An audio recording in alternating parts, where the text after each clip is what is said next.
Hello kabomba, for today's video at ito nga may gagawin tayong mugs yan, no?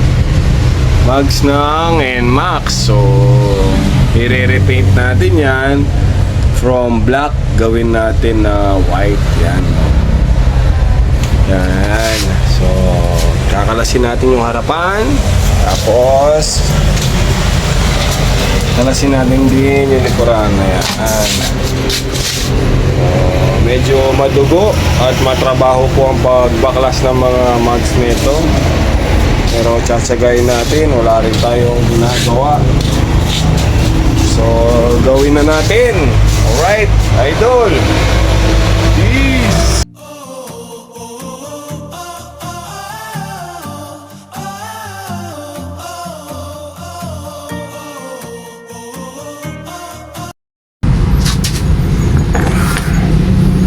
Siyempre, mga basal yan, hindi pa nakalas. Itong mga to yan, mga Allen wrench, pupukin natin ng konti para magkaluwagan.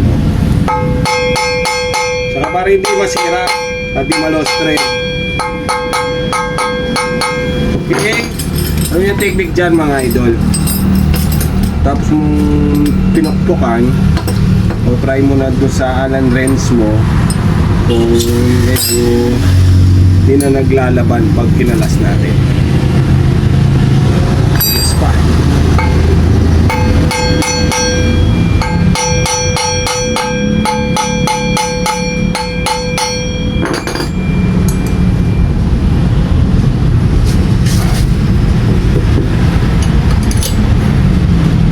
Yun. Nalulustred kasi itong mga to. Kaya tinatanggal natin yan para malinis yung pagkapintura. 1-0.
Dami natin kinakalas. So tambucho, ito pa swing arm, tapos shock, ABS tatanggalin pa natin, no? Dami kinakalas. Pipinturahan lang natin yung mugs, no?